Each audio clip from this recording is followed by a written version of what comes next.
Pemirsa, salah satu indikator kesehatan rambut kita adalah dari porositasnya. Tahu nggak tuh apa porositas? Enggak. Lo kan harus jujur dong. Iya benar. Porositas itu merupakan kelembapannya. Jadi kalau kita ingin menilai rambut kita itu sebenarnya termasuk rambut yang sehat atau tidak, kita bisa ukur dari kelembapan, yaitu air yang terkandung di dalamnya. Jadi ini ada tes sederhana untuk mengetahui bahwa porositas kita nih baik atau enggak.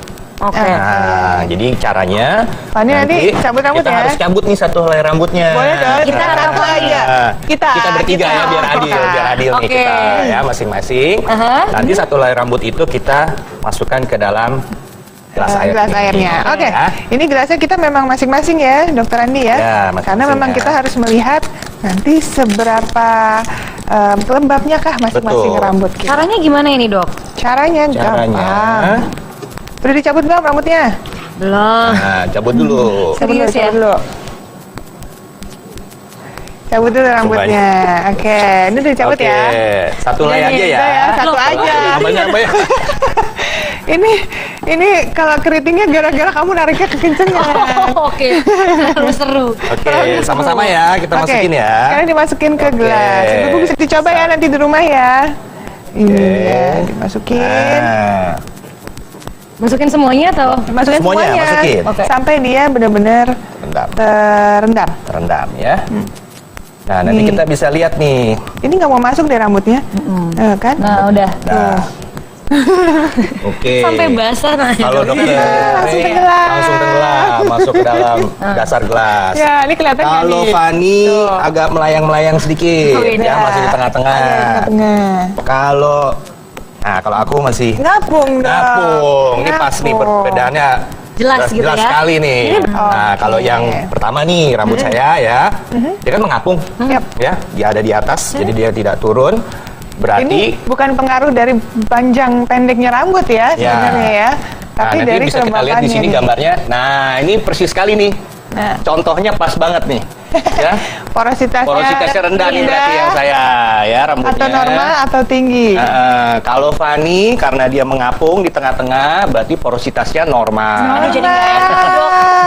Berarti rambutnya sehat. Sehat. Itu dia. Kalau dokter Ring paling Saya dalam nih, jadi porositasnya tinggi. Itu dia. Porositas tinggi. Nah, masing-masing kelembapan ini artinya apa sih sebenarnya? Nah, kalau misalnya porositasnya itu yang tadi tuh seperti Dokter Ya, Andi aku, yang mengapung itu, nah Berarti artinya mempertahankan kelembapannya terlalu rendah. iya, artinya jadi harus lakukan perawatan lebih lagi Dokter Andi. Iya, jadi dia kemampuan menyerap airnya cepat, tapi melepaskannya juga cepat. Iya. Jadi kalau misalkan rambutnya basah nih, basah, jadi sifatnya akan lebih mudah kering. Iya. Nah, jadi terlalu kering malah rambutnya sebenarnya. Jadinya kering. Ah. Oke. Kalau yang porositasnya sedang, Nah, kalau yang sedang ini normal kan ya, jadi ini yang paling bagus sebenarnya ya. Jadi dia cepat menyerap air, tapi cukup normal dan melepaskannya pun cukup normal. yang terakhir nih. Nah, ini yang terakhir, ini berarti porositasnya sangat tinggi. sangat tinggi. Makanya rambutnya Sampai langsung tenggelam. tenggelam ke bawah ya. Berat ya artinya. Berat. Ya. Jadi kalau misalkan dalam kondisi basah rambutnya, ini butuh waktu yang lama sekali untuk Oh kering. benar itu. Nah, Oh, benar kayak lama gitu. sekali ya kan. kalau basah biasanya rambutnya basah terasa lengket. Ya. Ini kenapa bisa mengapung, bisa melayang, bisa tenggelam? Ini sebenarnya ada perbedaan yang terutamanya terletak pada kutikulanya. Ini dia, ada gambarnya. Jadi kalau porositasnya rendah ya, kutikulanya itu adalah seperti ini nih bentuknya. Nah, Tuh, bentuknya jauh berbeda ya dengan yang tinggi ya. Itulah sebabnya kalau porositasnya rendah, maka ini harus dibutuhkan pembukaan pada kutikulanya. Misalnya dengan rutin steam. Atau menggunakan handuk panas. Oh. Nah, itu harus dibuka supaya bisa nutrisinya itu masuk ke dalam rambutnya. Kemudian kalau yang porositas normal, ya tadi nggak perlu diapa-apakan, berarti sudah benar nih. Terapi yang dilakukan setiap hari ini sudah bagus. Iya, oke. Tapi kalau yang tenggelam, ya porositasnya tinggi, ini mengaplikasikan protein itu diperlukan supaya memperkuat si kutikulanya. Dan dia bisa dipakai misalnya nih, minyak kelapa, atau lidah buaya, itu juga bisa. Dan yang pasti pakai conditioner secara teratur. Jadi kalau mau krim bath di rumah juga harus secara rutin supaya tetap terjaga dengan baik kutikulanya. Dan pemirsa, sesaat lagi Dokter Oz Indonesia akan segera kembali, jadi tetap di Dokter Oz.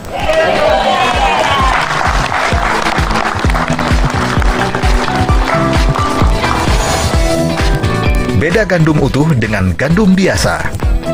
Ini kita bisa lihat bedanya adalah dari dimurnikannya atau tidak gandum tersebut. Aduh, Maksudnya dimurnikan itu gimana tuh? digiling. Nah, kalau